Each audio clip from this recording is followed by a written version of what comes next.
உலகெங்கிலும் நடக்கும் முக்கிய நிகழ்வுகளை குறுஞ்செய்தி வடிவத்தில் தெரிந்து கொள்ள ஆதன் செயலியை டவுன்லோட் செய்யுங்கள். ஆதன் செயலியை டவுன்லோட் செய்ய டிஸ்கிரிப்ஷனில் உள்ள லிங்கை கிளிக் செய்யவும்.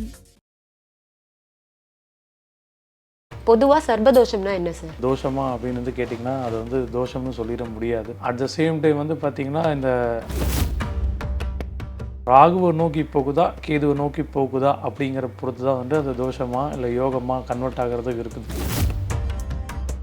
ஏன்னா இந்த கர்ம ரீதியான விஷயங்கள் எல்லாமே கொடுக்கறது வந்துட்டு சிவபெருமான் தான். வாழ்க்கையில் நடக்கிற நல்லது கெட்டது எல்லாமே.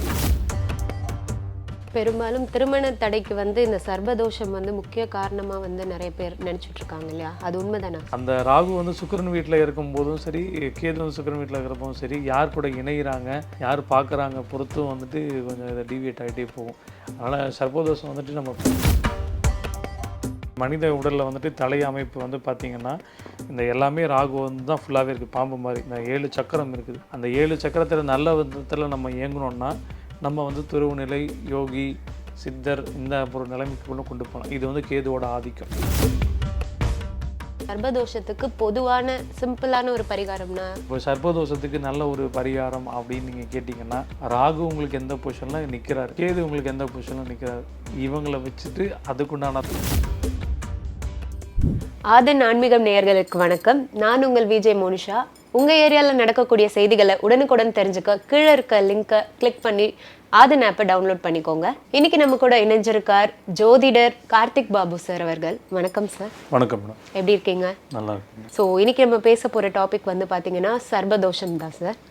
ஸோ பொதுவாக இப்போது நிறைய பேர் சொல்லி கேள்விப்பட்டிருக்கோம், சர்பதோஷம் எனக்கு இருக்குது, சர்பதோஷம் எங்கள் வீட்டில் இருக்க ஒரு நபருக்கு இருக்குன்னு. பொதுவாக சர்பதோஷம்னா என்ன சார்? சர்ப்பதோஷம் அப்படின்னு வந்து பார்த்திங்கன்னா, லக்னத்தில் ராகு கேது, 2ல் ராகு கேது, அதுக்கப்புறம் வந்து பார்த்திங்கன்னா 5ஆம் இடத்துல ராகு கேது, இந்த மாதிரி இருக்கிறப்போ வந்து பார்த்திங்கன்னா சர்ப்பதோஷம் அப்படின்னு சொல்லுவாங்க. ஆக்சுவலாக அது தோஷமா அப்படின்னு வந்து கேட்டிங்கன்னா அது வந்து தோஷம்னு சொல்லிட முடியாது. அட் த சேம் டைம் வந்து பார்த்திங்கன்னா இந்த ராகு கேதுக்குள்ளேயே வந்து எல்லா கிரகங்களும் அடைப்பட்டு இருக்கிறத வந்துட்டும் சர்ப்பதோஷம் வந்து பொதுவாக சொல்லுவாங்க. கால சர்ப்பதோஷம்னு சொல்லுவாங்கன்னு வச்சுக்கோங்களேன். இப்போ அது வந்து பார்த்திங்கன்னா ராகுவை நோக்கி போகுதா கேதுவை நோக்கி போகுதா அப்படிங்கிற பொறுத்து தான் வந்து அது தோஷமாக இல்லை யோகமாக கன்வெர்ட் ஆகிறதுக்கு இருக்குது. மனிதர்கள் பிறந்த எல்லாருக்குமே வந்துட்டு ஏதோ ஒரு விதத்தில் ஒரு தோஷம் இருந்துக்கிட்டு தான் இருக்குது, ஓகேங்களா? ஆனால் என்ன, எல்லாருமே தேடுறது சந்தோஷத்தை தான். ஸோ அந்த தோஷத்தை வந்து நீங்கள் பெருசாக வந்துட்டு எடுத்துக்க கூடாதுங்கிறது தான் என்னுடைய தாழ்மையான கருத்து, ஓகேங்களா? லைஃப் வந்து ஒவ்வொருத்தருக்கும் மாறிட்டே போகும். கஷ்டம் இருக்க தான், இல்லைன்னு சொல்ல வரல. நிறைய பேர் ஆனால் அதை வச்சு ஒரு என்ன சொல்லுவாங்க, மணியை வந்துட்டு நிறைய சம்பாதிக்கிறதுக்கு உண்டான டூலாக யூஸ் பண்ணிக்கிறாங்க, ஓகேங்களா? சர்ப்பதோஷம் அப்படிங்கிறது வந்துட்டு பார்த்திங்கன்னா, நான் போன ஜென்மத்தில் வந்து எனக்கு வந்து நீங்கள் பாம்பு அடிச்சிருக்கீங்க, அப்புறம் வந்துட்டு பாம்புகளை வந்துட்டு கூடும்போது நீங்கள் அதை கொன்னுட்டீங்க, அதனால் தெரியாமல் மிதிச்சில் தெரியாமல் அடிச்சு, அப்புறம் பில்டிங் கட்டும்போது அந்த பாம்பு இருந்திருக்கு, அதனால் நீங்கள் அதை அடிச்சு பண்ணிட்டீங்க, அதனால் உங்கள் வீட்டில் அப்படி வந்துச்சு இப்படி, அதெல்லாம் சும்மா தான் ஆக்சுவலாக, ஓகேங்களா? அப்படியெல்லாம் நடந்திருக்கே வாய்ப்பு இல்லை. ஏன்னா சொன்னால் நீங்கள் பொய் சொல்கிறீங்க அப்படின்னு சொல்லிட்டு போயிடுவாங்க. பட் ஜாதக கட்டத்தில் இருக்கிறத வச்சு நம்ம சொல்லுவோம், சார் இது இப்படி இருக்குது, இப்போ அதனால தான் நிறைய பேருக்கு வந்துட்டு சார் உங்களுக்கு இந்த தோஷம் இருக்கிறனால தான் கல்யாணம் ஆகலை, குழந்தை பிறக்கல, உங்களுக்கு வந்துட்டு மிஸ்கேரேஜ் ஆகிடுச்சு, அப்புறம் வந்துட்டு வீடு கட்டுறது அமைய மாட்டேங்குது, இல்லாட்டி கட்டிட்டு இருக்க வீடு பாதியில் நிற்கிறது, இது எல்லாம் காரணம் இதுதான் அப்படின்னு சொல்லிடுவாங்க. பட் அது மட்டுமே காரணம் கிடையாது, ஓகேங்களா? அதையும் தாண்டி நிறையா விஷயங்கள் இருக்குது. பட் இது வந்துட்டு என்ன சொல்லுவாங்கன்னா, அதை அண்டர்ஸ்டாண்ட் பண்ணிக்கிற விதம்னு சொல்லி ஒன்று இருக்குது. இப்போ ஃபேஸ்புக்கில் ஒரு சிம்பிள், அந்த மிட்டா அப்படிங்கிற சிம்பிள் வந்து பார்த்திங்கன்னா ஒரு இன்ஃபினிட்டி சிம்பிள், அது 2 பாம்பு ஒரு கனெக்ட் பண்ண மாதிரி தான், சரிங்களா? அதே மாதிரி ஹாஸ்பிட்டலில் வந்து பார்த்திங்கன்னா அந்த சிம்பிள் வந்து பார்த்திங்கன்னா அடுத்த கேள்வி அதுதான் கேட்க அந்த இது வந்து ஹாஸ்பிட்டலுக்கும் நம்ம வந்து அந்த ஸ்னேக் சிம்பிள் தான் யூஸ் பண்ணுறோம் போது. ஸோ இது ஒன்றுக்கொன்று கனெக்டிவிட்டி கண்டிப்பாக இன்டர் ரிலேட்டட் தான். இப்போ நம்ம மனித உடல், இந்த சூட்சும உடல் அப்படின்னு எடுத்துக்கிட்டாலும் இதுவும் ஒரு பாம்பு மாதிரி தான், சரிங்களா? இதுவும் ராகு கேது தான், ஓகே? இந்த கேது அப்படிங்கிறது வந்து பார்த்திங்கன்னா ஆன்மீகத்தில் ஒரு உயர்நிலை, ஒரு துறவு நிலை, எல்லாம் அறிந்தது, பட் ஆனால் எதுவும் இல்லாத நிலை, எல்லாம் தெரிஞ்சாலும் அமைதியாக ஒரு இருக்கிற இடது, ஓகேங்களா? கேது. ராகு வந்து பார்த்திங்கன்னா ரொம்ப பயங்கர ஆர்ப்பாட்டம் பண்ணும், தாம்பீகமாக செலவு பண்ணி ஒரு சுகபோகத்தோட உச்சிக்கு கொண்டு போகும், கஷ்டத்தோட உச்சிக்கும் கொண்டு போகும். ஏன்னா ராகு வந்து சுக்கிரனை போலையும் பல மடங்கு செயல்படுபவர், சனியை போலவும் பல மடங்கு செயல்படுபவர். கேது வந்து செவ்வாய் போல தான் செயல்படுபவர். கேது வந்து பார்த்திங்கன்னா 1-8 கூடியவராக வர்றாரு. அதனால் வந்துட்டு அவருடைய வாழ்க்கை அப்படிங்கிறது வந்து அடுத்தவங்களுக்காக ஒரு தியாகம் செய்து வாழக்கூடிய வாழ்க்கை. ஸோ கேது வந்து எல்லாத்தையும் வந்து கெடுத்து விட்டுருவார். ராகுவை போல் அதனால தான் கொடுப்பான் இல்லைங்கிற மாதிரி பயங்கரமாக கொடுக்க ஆரம்பிச்சார். ஆனால் அவர் என்ன கொடுப்பாருங்கிறது வந்துட்டு அவர் இருக்கிற இடத்த பொறுத்து மாறிட்டே வரும். அது கெட்டதை கொடுப்பாரா நல்லதை கொடுப்பாரா அப்படிங்கிறதும் இருக்கும். இதில் இந்த சர்ப்பதோஷம் அப்படிங்கிறப்ப வந்து பார்த்திங்கன்னா இப்போது முன்னொரு காலத்தில் வந்து பார்த்திங்கன்னா நிறைய பேர் வீட்டில் வந்துட்டு பெண் குழந்தையாக வரிசையாக பிறந்துட்டே வந்திருப்பாங்க. எங்கள் வீட்டில் ஆண் குழந்தை இல்லை சார் அப்படின்னு சொல்கிறப்போ வந்து என்ன பண்ணுவாங்க, ஜாதகம் பார்த்துட்டு இந்த மாதிரி சர்ப்பதோஷம் இருக்குது, நீங்கள் வந்துட்டு ஒரு கன்னிகைக்கு அந்த பாம்புல வந்துட்டு அந்த கன்னிப்பாம்பை வந்து கொண்டுட்டீங்க, அதனால் நீங்கள் எப்படி பண்ணணும் அப்படின்னு சொல்லிட்டு அவங்க என்ன பண்ணுவாங்க, ஒரு ஐடியா கொடுப்பாங்க. இந்த மாதிரி வந்துட்டு ஒரு நாகர் சிலையை ஒன்று வந்து ரெடி பண்ணி கல் ரெடி பண்ணி நீங்கள் போய் ராமேஸ்வரத்தில் போய் வச்சு சாமி கும்பிட்டுட்டு வழிபட்டு வாங்க, உங்களால் அப்படியே நடக்கும் அப்படின்னு சொன்னாங்க. அது ஒரு பர்டிகுலர் பீரியட் வரைக்கும் ஒரு வந்தது. அந்த வழி நம்பிக்கை அப்படிங்கிறது இருந்துக்கிட்டே இருக்குது.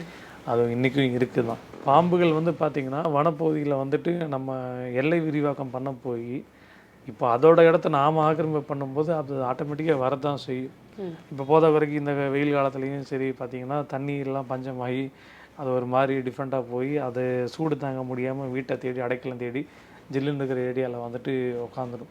அதை வந்துட்டு அது அதோட குணாதிசயம். அதை நம்ம போய் அடிக்க போய் மேக்ஸிமம் வந்து பிடிச்சி கொடுத்தாங்க அவங்க கொண்டு போய் விட்டுற போகிறாங்க. அது அன்னசரியான. பட் எந்த ஒரு உயிரினத்தையும் நம்ம கொல்லக்கூடாது. அது ஒரு ஆன்மீகத்தில் ஒரு முக்கியமான ஒரு விஷயம். மெயினாக வந்து பாம்பு. பட் அப்போ கொஞ்சம் சில பேர் வந்து அப்போ கேட்பாங்க, சார் அந்த இதெல்லாம் மற்ற கண்ட்ரீஸில் வந்து பாம்பு கறியாகவே சாப்பிட்றாங்களா சார், அப்போ அதெல்லாம் பாவம் இல்லையா அப்படின்னு கேட்பாங்க.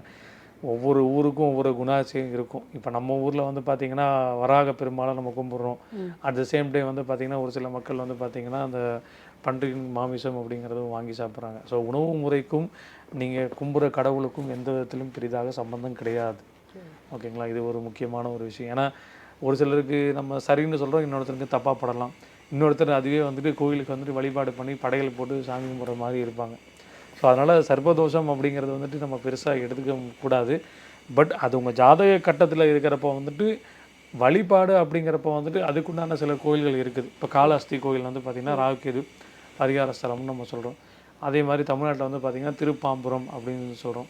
அதுக்கப்புறம் திருநாகேஸ்வரம், அதுக்கப்புறம் வந்து நாகர்கோவில் அப்படின்னு சொல்லிட்டு கன்னியாகுமரி மாவட்டத்தில் இருக்கிற கோயிலை வந்துட்டு இதை வந்து நாகரோட ஸ்தலங்கள் அப்படின்னு நம்ம சொல்கிறோம். அந்த கோயிலுக்கு போய்ட்டு நீங்கள் வழிபட்டுட்டு வரும்போதே வந்துட்டு உங்களுக்குண்டான விஷயங்கள் வந்து பாசிட்டிவாகவே நடக்க ஆரம்பிக்கும். சரிங்களா? மெயினாக எந்த ஒரு விஷயத்தையுமே ஜோதிடத்தை பொறுத்தளவுக்கு ஜோதி இடம். ஸோ ஒளியை கொண்டு தான் வந்து மையமாக எல்லாமே சொல்லிட்டு வராங்க. நீங்கள் எந்த ஒரு கோயிலுக்கு போனாலும் விளக்கு தானே முதல்ல ஏற்றி சாமி கும்பிடுவீங்க. கற்பூர ஆரத்தி தீபத்தை காட்டுறதும் வந்துட்டு இருக்குது. சரிங்களா? ஸோ அந்த தீபத்தினால தான் நம்ம இறைவனையும் நம்ம காண்றோம். ஸோ அப்போ நம்ம என்ன பண்ணணும், விளக்கு வைத்து வழிபாடு செய்தல் அப்படிங்கிறது ஒரு முக்கியமான கான்செப்ட். சரிங்களா? அதை நம்ம பண்ணணும். அதே மாதிரி இதுக்கு வந்துட்டு வெறும் அந்த நாகராஜா வழிபாடு இந்த மாதிரி கிரகங்களை வழிபடுறதுக்கு பதிலாக இந்த 12 ராசி கட்டங்களுக்கும் வந்துட்டு சிவனே மூல பிரதான தெய்வம். சரிங்களா? ஏன்னா அவரே வந்து பார்த்திங்கன்னா இங்கே நீங்கள் நவகிரக ஸ்தலங்கள் எல்லாம் எடுத்துட்டாலும் எல்லாத்துலேயும் அவரே தான் இருப்பார். சிவபெருமான் தான் இருப்பார். இப்போது சனி பகவான் கோயில் பார்த்திங்கன்னா தர்பானியாஸ்வரர் கோயில் அப்படின்னு சொல்லுவாங்க. அங்கே சிவனை வழிபட்டுட்டு தான் சனி பகவானை வழிபடணும். அதே மாதிரி திருநாகேஸ்வரம் பார்த்திங்கன்னா சிவனை வழிபட்ட பிறகு தான் வந்துட்டு நீங்கள் இவரை ராகு பகவானை வழிபடணும். இந்த மாதிரி ஒரு கோட்பாடு இருக்குது. சிவனே மூல பிரதான தெய்வமாக இருக்கிறதுனால நீங்கள் சிவனை வழிபட்டுட்டு இந்த கிரகங்களை வழிபடுறப்போ உங்களுக்குண்டான விஷயங்கள் எல்லாமே நல்லபடியாக நடக்க ஆரம்பிக்கும். ஏன்னா இந்த கர்ம ரீதியான விஷயங்கள் எல்லாமே கொடுக்கறது வந்துட்டு சிவபெருமான் தான். உங்களுக்கு நடக்கிற வாழ்க்கையில் நடக்கிற நல்லது கெட்டது எல்லாமே நீங்கள் சிவனே சரணாகதி அப்படிங்கிற ஒரு நிலைமையில் நீங்கள் போயிட்டீங்கன்னா உங்களுக்கு உண்டான எல்லா விதமான பிரச்சனைகளும் இந்த சர்ப்பதோஷங்களும் வந்துட்டு நீங்கிட்டு வரும். பட் அந்த போகிற வழித்தடங்கள் தான் வந்துட்டு கொஞ்சம் கொஞ்சம் முறைகள் மாறிட்டே வரும். இந்த நாகர் சிலை வைக்கிறதுலேருந்து விளக்கு ஏற்றுறதுலேருந்து அதுக்குண்டான மெத்தட்ஸ் வந்து மாறிட்டே வரும். ஒரு சில இடத்துல சில தீர்த்தங்கள்னு சொல்லி ஒன்று இருக்கும். ஸோ அந்த கோயிலில் போய் அங்கே போய் குளிச்சுட்டு அதுக்கப்புறம் வந்துட்டு சுவாமியை வழிபாடு பண்ணுறப்போ அந்த விஷயங்கள் வந்து சரியாக நடக்க ஆரம்பிக்கும். சரிங்களா? அந்த ஒவ்வொரு தீர்த்தத்துக்கும் ஒவ்வொரு மகிமை இருக்கும். இப்போ ராமேஸ்வரம் போகிறப்போ வந்து பார்த்திங்கன்னா பல தீர்த்தங்கள் இருக்கும். ஸோ அந்த தீர்த்தங்கள்லாம் வழிபட்டு அதுக்கப்புறம் நம்ம வந்துட்டு சிவனை போய் வழிபடுறோம். ஸோ அப்போ அது வந்து நல்லபடியாக நடக்க ஆரம்பிக்கும். அதே மாதிரி வந்துட்டு தேவிப்பட்டினம் அப்படின்னு சொல்லி இருக்குது. இந்த நவகிரக ஸ்தலங்களுக்கு உண்டான பரிகார ஸ்தலமாக வரும். அதுவும் கடல் பகுதியில் வரும். ஸோ அந்த மாதிரி பண்ணுறப்பவும் இந்த சர்ப்பதோஷம் அப்படிங்கிறது வந்துட்டு நீங்கிட்டு வரும். மெயினாக ஒரு மனுஷனுக்கு வந்து இந்த ராகுக்கு இது வந்து பார்த்திங்கன்னா ஒரு முடிவிலா தன்மையை வந்துட்டு கொடுத்துக்கிட்டே போகும். கேது தசை வரும்போது பார்த்திங்கன்னா வாழ்க்கையின் விரக்தியின் உச்சநிலைக்கே வந்து கேது வந்து கொண்டு போவார். மேக்ஸிமம் வந்து கேது இருக்கிற இடத்த வந்து கெடுப்பார் அப்படிங்கிற மாதிரி கொண்டு போவார். பட் அது வந்துட்டு ரொம்ப நுணுக்கமாக உள்ளுக்குள்ளே போய் ஆராயணும். சும்மா ஜென்ரலாக அப்படி சொல்லிட்டு போக முடியாது. பட் எல்லாத்துலேயும் தடை தாமதங்களை சந்திக்க வச்சு வாழ்க்கையில் அடுத்த ஒரு புரிதல் அப்படின்னு கொடுப்பார். ராகு என்ன பண்ணுவார், மொத்தமாக ஸ்டார்டிங்லேருந்தே கொடுக்க ஆரம்பிச்சிடுவார். ஒரு மனுஷனை சந்தோஷத்துக்கு அப்படியே உச்சியில் கொண்டு போயிட்டு தடாலடி கீழே இறக்குவார், ரோலர் கோஸ்டர் மாதிரி. ஸோ அதனால தான் நம்ம மக்கள் வந்துட்டு ஒரு சில விஷயங்கள் நடக்கலைன்னா கொஞ்சம் பொறுமையாக இருக்கணும். ஜோதிடர்கிட்ட போனாலும் வந்துட்டு இன்றைக்கி சொல்லி அடுத்த ஒரு மாதத்தில் நடந்துருமா இல்லை இன்னும் 3 மாதத்தில் நடந்ததுலாம் கேட்க முடியாது. அதுக்குண்டான டைம் வர்றப்போ அந்த விஷயங்கள் வந்து நடக்க ஆரம்பிக்கும். பெரும்பாலும் திருமண தடைக்கு வந்து இந்த சர்பதோஷம் வந்து முக்கிய காரணமாக வந்து நிறைய பேர் நினச்சிட்டு இருக்காங்க இல்லையா? அது உண்மைதானா சார்? லக்னத்தில் ராகு சம்மந்தப்பட்டிருப்போ என்னாங்கன்னா, அந்த அவங்க ஹஸ்பண்ட் அண்ட் ஒய்ஃப் அந்த தாம்பத்திய வாழ்க்கையில் வந்து பார்த்திங்கன்னா இவங்களோட எதிர்பார்ப்பும் அவங்களுடைய ஈடு கொடுக்காத நிலைமைங்கிறது வந்துட்டு ஒரு முக்கியமான ரோல் ப்ளே பண்ணும். சரிங்களா? ஸோ அதனால் வந்துட்டு சாட்டிஸ்ஃபேக்ஷனில் ஒன்றும் பெருசாக ஒன்றும் இருக்காது. அதனால் நிறைய கஷ்டங்களையும் வந்துட்டு மனக்கசப்புகளையும் உருவாக்குவாங்க. மெயினாக இன்றைக்கி கோர்ட்டில் ஒரு டிவோர்ஸஸ் கேஸில் வந்துட்டு மெயினாக இது ஒரு ரீசனாக வச்சு இது பண்ணுவாங்க. அதனால தான் நிறைய பேர் என்ன பண்ணுவாங்க, லக்னத்தில் ராகு கேது இருக்குது, 2ல் ராகு கேது இருக்காங்க, ஜாதகம் அதே மாதிரி பார்த்து தான் பொருத்தணும் அப்படின்னு சொல்லிட்டு போயிடுவாங்க. இது ஜென்ரலாக ஸ்டேட்மெண்ட் பண்ணுவாங்க. பட் அப்படி கிடையாது. ராகு கேது எங்கே பிளேஸ்மெண்ட் ஆகிருக்காங்கிறது ரொம்ப முக்கியம். அதுக்கு வீடு கொடுத்தவங்க எப்படி இருக்காங்கிறது பார்க்குறது முக்கியம். அதுக்கப்புறம் வந்துட்டு பார்த்திங்கன்னா அந்த எந்த நட்சத்திரநாதன் காலில் நிற்கிறாங்க அப்படிங்கிறதும் முக்கியம். யாரெல்லாம் பார்க்குறாங்க அப்படிங்கிறது ரொம்ப முக்கியம். ஸோ இதெல்லாம் பார்த்த பிறகு தான் ஒரு முடிவு பண்ணும். மெயினாக வந்து புதனோட வீட்லேயும் குருவோட வீட்லேயும் இருக்கிறப்ப பெருசாக ஒன்றும் அஃபெக்ட் பண்ணுறது கிடையாது. ஏன்னா புதன் சமாளிச்சுட்டார், குரு சாந்தப்படுத்துவார். குரு வந்துட்டு ஒரு தெளிவான ஒரு ஆன்மீக ஒரு பற்றுதலை கொடுக்கக்கூடிய ஒரு விஷயம். அதே மாதிரி புதன் வந்துட்டு புத்திசாலித்தனமாக சமாளித்து கொண்டு போகிற ஒரு விஷயம். ஸோ மற்ற வீட்டில் இருக்கிறப்ப மட்டும்தான் கொஞ்சம் டிஃபிகல்ட்டிஸுங்கிறது நிறைய பேர் ஃபேஸ் பண்ணுவாங்க. ஸோ மெயினாக அந்த ராகு வந்து சுக்கிரன் வீட்டில் இருக்கும்போதும் சரி, கேது வந்து சுக்கிரன் வீட்டில் இருக்கிறப்பவும் சரி, யார் கூட இணைகிறாங்க, யார் பார்க்குறாங்க பொறுத்தும் வந்துட்டு கொஞ்சம் இதை டீவியேட் ஆகிட்டே போகும். அதனால் சர்ப்பதோஷம் வந்துட்டு நம்ம பெருசாக ஒன்றும் எடுத்துக்க வேண்டாம். ஓகேங்களா? அதுக்கு உண்டான வழிகள் நிறையா இருக்குது. அதனால் அதுக்கு ஒரு டைம் கொடுத்து நம்ம ஒரு கரெக்டான ஒரு ப்ரொசீஜர் படி கொண்டு போயிட்டால் எல்லாமே நம்ம சால்வ் பண்ணிடலாம். மெயினாக வந்துட்டு ஒருத்தருக்கு கல்யாணம் ஆகிறதே வந்து பார்த்திங்கன்னா இப்போல்லாம் ரொம்ப லேட் ஆகிடுச்சு. 30, 35ங்கிறது அசால்ட்டாக கொண்டு போயிடுச்சு. ஸோ அந்த தோஷங்கள் எல்லாமே வந்துட்டு ராசியின் அடிப்படையில் வந்து பார்த்திங்கன்னா 35க்கு அப்புறம் வந்து பெருசாக ஒன்றும் ஜாதகம் பார்க்குறதுல வந்துட்டு அந்த தோஷங்கள்லாம் பெருசாக எடுத்துக்க வேண்டாம். நீங்கள் அப்படியே மூவ் ஆன் போயிடலாம். ஏன்னா அந்த தோஷம் இருந்தால் என்ன பண்ணுன்னா அது சார்ந்த விஷயங்களை வந்து பெருசாக ஒரு ஈடுபாட்டை கொடுக்க ஆரம்பிக்கும். அது மூலிமா சில சங்கடங்கள் நஷ்டங்களை சந்திக்க வேண்டி வரும். அதனால தான் அந்த சர்ப்பதோஷம் இருக்குது பண்ணாதீங்க அப்படின்னு சொல்லுவாங்க.